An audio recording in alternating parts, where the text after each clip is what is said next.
এই আইন শৃঙ্খলা বাহিনীর অধিকাংশই এই ক্ষমতামুখী দলগুলোর পা চাটার জন্য এই আইন শৃঙ্খলা বাহিনী আবার গুলশানে পল্টনে আবার লাইন দেওয়া শুরু করেছে।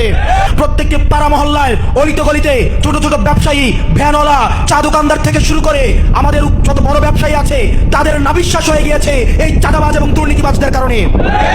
গত ১.৫ বছর চাঁদাবাজ এবং দুর্নীতিবাজরা ট্রেইলর দেখিয়েছে। এটা ট্রেইলর, পিকচার আবি বাকি হে। আমরা চেয়েছিলাম একটা ব্যালট বিপ্লব, কিন্তু দেখতে পাচ্ছি কিছু রাজনৈতিক দল একটা বুলেট বিপ্লবের প্রস্তুতি নিচ্ছে। ২০২৪ সালের জুলাই মাসে আমরা দেখেছি যখন আমার ভাই আবু সাইদকে রংপুর বিশ্ববিদ্যালয়ের সামনে গুলি করে হত্যা করা হয়, তখন আওয়ামী লীগের অনেক বড় বড় নেতা মন্ত্রীরা বলেছিলেন আবু সাইদ নাকি ড্রাঙ্ক ছিলেন, মাদকাসক্ত ছিলেন।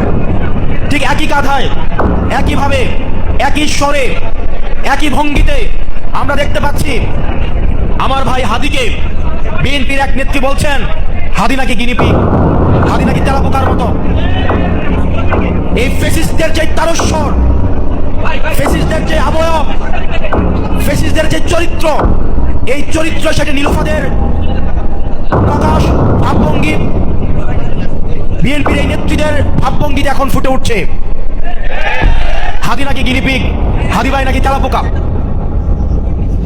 আপনাদের গত ১৭ বছর এই ধরনের আমরা দেখলাম হাদি ভাইয়ের জানাজায় মানুষের স্বতঃস্ফূর্ত অংশগ্রহণ। বাংলাদেশের বিভিন্ন প্রান্ত থেকে মানুষ স্বতঃস্ফূর্তভাবে হাদি ভাইয়ের জানাজায় অংশগ্রহণ করেছে। কাউকে বিরিয়ানির প্যাকেট দিয়ে, পকেটে টাকা গুঁজে দিয়ে, চাঁদাবাজির স্পন্সর্ড বাস দিয়ে তাদেরকে জানাজাতে অংশগ্রহণ করাইতে হয় নাই। সেজন্য যারা জনগণ বিচ্ছিন্ন, যারা হাদি ভাইয়ের নামটা পর্যন্ত উচ্চারণ করতে পারে না, ইনকিলাব মঞ্চের নামটা পর্যন্ত উচ্চারণ করতে পারে না, যারা জানে না হাদি ভাইয়ের সাথে এই জাঞ্জির সম্পৃক্ততা, এই বাংলাদেশের ভবিষ্যৎ পুনর্গঠনে হাদি ভাইয়ের চিন্তা মনস্তত্ব কতটা প্রতিফলিত হয়, যারা এই জিনিসটা ধরতে পারে না তাদের কাছে হাদি ভাইকে গিনিপিগি মনে হবে। এই জনগণ বিবর্জিত, জুলাই বিবর্জিত, দুর্নীতিগ্রস্ত চাঁদাবাজদের দলের এই নীলুফাদের মতো নেত্রীরা আমাদের জন আকাঙ্ক্ষার বিরুদ্ধে সবসময় অবস্থান নিয়েছে। তাকে এই বক্তব্যের জন্য তাকে প্রকাশ্যে ক্ষমা চাইতে হবে। আসলে ওনাদের স্বভাবচিতই মানুষকে টাকা দিয়ে প্রোগ্রামে নিয়ে আসতে হয়, বাস ভাড়া করে প্রোগ্রামে নিয়ে আসতে হয়, বিরিয়ানি দিয়ে প্রোগ্রামে নিয়ে আসতে হয়, চাঁদাবাজি করে বাস ভাড়া করে প্রোগ্রামে নিয়ে আসতে হয়। সেই জায়গা থেকে যখন সারা বাংলাদেশ থেকে জনসমুদ্রের মতো হাদি ভাইয়ের জানাজাতে লক্ষ লক্ষ মানুষ উঠে, তখন তারা সেটাকে ধরে নেয় যে চাঁদাবাজের টাকায় হয়তো এই জনসমাবেশ করা হয়েছে। প্রিয় ফেনীবাসী, এই সম্ভাব্য যারা ফেসিস্টদের মতো করে কথা বলে, সাইদকে যেভাবে অপ্রাসঙ্গিক করে তোলা হয়েছে, তোলার চেষ্টা করা হয়েছে, হাদি ভাইকে যারা অপ্রাসঙ্গিক করে তোলার চেষ্টা করে তাদের সম্পর্কে আমাদেরকে সচেতন থাকতে হবে। প্রিয় ফেনীবাসী, আমরা দেখেছি হাদি ভাইয়ের হত্যাকাণ্ডের পরে এখনো পর্যন্ত আমরা কোনো দৃশ্যমান অগ্রগতি দেখতে পাইনি। যে আইন শৃঙ্খলা বাহিনী রয়েছে, এই আইন শৃঙ্খলা বাহিনীর অধিকাংশই পরবর্তীতে কে বা কারা ক্ষমতায় আসতে পারে, যে বা যারা ক্ষমতায় আসতে পারে, এই ক্ষমতামুখী দলগুলোর পা চাটার জন্য এই আইন শৃঙ্খলা বাহিনী আবার গুলশানে পল্টনে আবার লাইন দেওয়া শুরু করেছে।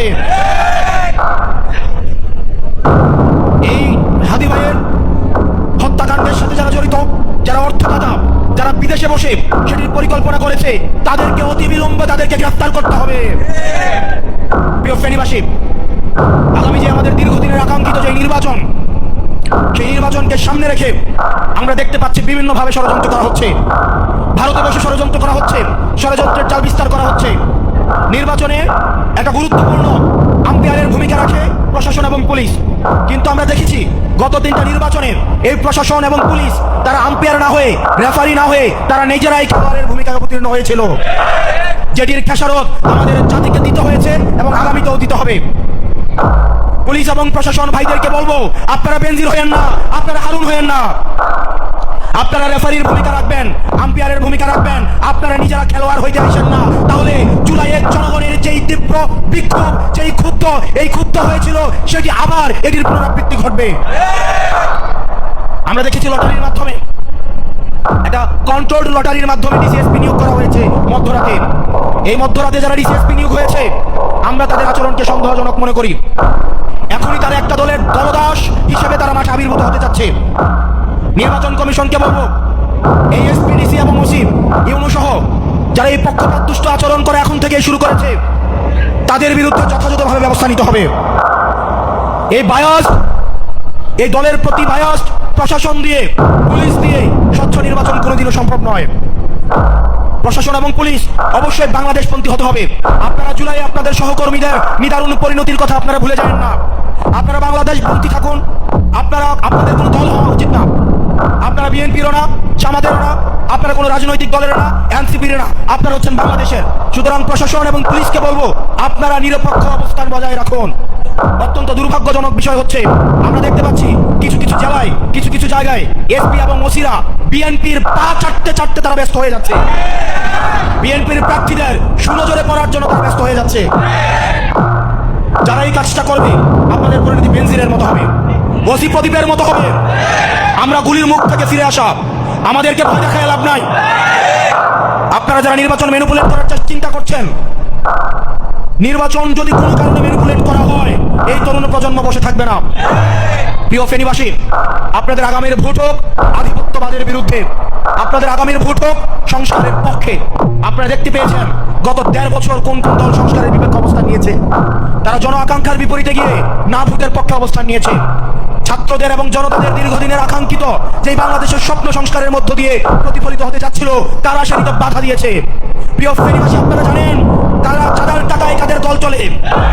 প্রিয় ফেনীবাসী, আপনারা জানেন প্রত্যেকটি পাড়া মহল্লায়, অলিতে গলিতে ছোট ছোট ব্যবসায়ী, ভ্যানওয়ালা, চা দোকানদার থেকে শুরু করে আমাদের যত বড় ব্যবসায়ী আছে, তাদের নাবিশ্বাস হয়ে গিয়েছে এই চাঁদাবাজ এবং দুর্নীতিবাজদের কারণে। গত 1.5 বছর চাঁদাবাজ এবং দুর্নীতিবাজরা ট্রেইলর দেখিয়েছে। এটা ট্রেইলর, পিকচার আবি বাকি হে। গত 1.5 বছর আপনারা দেখেছেন চাঁদাবাজ এবং দুর্নীতিবাজদের ট্রেইলর। পিকচার দেখবেন নির্বাচন হওয়ার পরে। আপনাদের আগামীর ভোট হোক সংস্কারের পক্ষে, আগামীর ভোট হোক আধিপত্যবাদের বিরুদ্ধে, আগামীর ভোট হোক হ্যাঁ ভোটের পক্ষে। প্রিয় ফেনীবাসী, আপনারা জানেন আমাদের দীর্ঘদিনের রাজপথের লড়াইয়ের অগ্রভাগের সৈনিক আমাদের মঞ্জু ভাই এই গণতান্ত্রিক সংস্কার জোটের পক্ষ থেকে এই ফেনীবাসীর প্রতিনিধিত্ব আগামীর সংসদে ইনশাল্লাহ করবেন। আমরা বিশ্বাস করি এই ফেনীবাসী তামার কোমর প্রবাসী খেটে খাওয়া মানুষ, যারা প্রতিনিয়ত নেতা বানায় কিন্তু নেতারা যাদেরকে মানুষ মনে করে না, এই ফেনীবাসী অবশ্যই অবশ্যই মঞ্জু ভাইকে সমর্থন দিয়ে সংসদে নিয়ে যাবে ইনশাল্লাহ। প্রিয় ফেনীবাসী, আমাদের রাজপথের লড়াই সংগ্রাম, আমরা চেয়েছি একটা ব্যালট বিপ্লব, কিন্তু আমরা দেখতে পাচ্ছি কতিপয় রাজনৈতিক দল মিলে তাদের মার্কাগুলোকে বিলুপ্ত করে দিয়ে আবার একটা দলে একভূত হচ্ছে। নিজের দলকে বিক্রি করে দিয়ে, যারা মার্কা বিলুপ্ত করে দিয়ে একটা সিটের জন্য, 2টা সিটের জন্য যারা নিজের দলকে বিক্রি করে দিচ্ছেন, আপনারা আপনাদের নিজেদের দলের প্রতি আপনারা অন্যায় করেছেন। আপনারা আপনাদের নিজেদের দলের প্রতি আপনারা অবিবেচনা করেছেন। 2টা সিটের বিনিময়ে নিজেকে বিক্রি করে দিলেন। আমাদের দীর্ঘদিনের রাজপথে থাকা আমাদের অনেক সহকর্মী, আমাদের কাছাকাছি বয়সের ভাইরা আছেন, আপনারা গণ আকাঙ্ক্ষার বিরুদ্ধে গিয়ে আপনারা 2টা 3টা সিটের বিনিময়ে নিজের মার্কা বিলুপ্ত করে দিয়ে অন্য একটা রাজনৈতিক দলের কাছে চলে যাচ্ছেন।